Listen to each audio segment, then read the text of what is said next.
রাজধানীর ৩০০ ফিট সড়কে মোটরসাইকেল ছিনতাইয়ের ঘটনায় নিজেদের অবস্থান স্পষ্ট করেছে বাংলাদেশ পুলিশ। শুক্রবার বিকালে বাংলাদেশ পুলিশের ভেরিফাইড ফেসবুক পেজে এ অবস্থান স্পষ্ট করা হয়।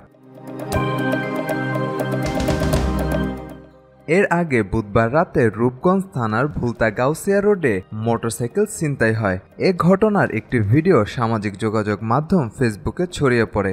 এতে দেখা যায় পেছন থেকে ৩টি মোটরসাইকেলে কয়েকজন একটি মোটরসাইকেলের গতিরোধ করে। সে সময় একটি বাইকের পেছন থেকে একজন দাঁড়িয়ে এগিয়ে আসেন।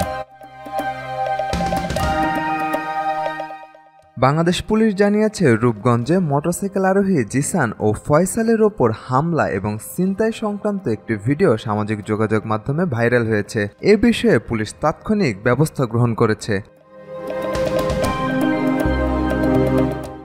এতে বলা হয়, ঘটনার পরিক্রমায় এক ট্রাকের হেলপারের ফোন থেকে 999-এ কল আসার পর মাত্র 10 মিনিটের মধ্যে পুলিশের টিম ঘটনাস্থলে পৌঁছে আহতদের উদ্ধার করে। আহতদের প্রথমে নিকটস্থ হাসপাতালে প্রাথমিক চিকিৎসা দেওয়া হয়। পরবর্তীতে উন্নত চিকিৎসার জন্য অ্যাম্বুলেন্স যোগে ঢাকা মেডিকেল কলেজ হাসপাতালে প্রেরণ করা হয়। পুলিশ ঘটনাস্থল থেকে ছিনতাইকারীদের ফেলে যাওয়া একটি মোটরসাইকেল উদ্ধার করে।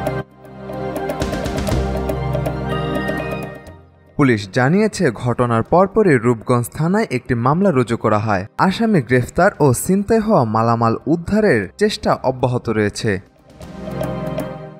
সাজেদ আকরাম, সৌরভ, আজকাল।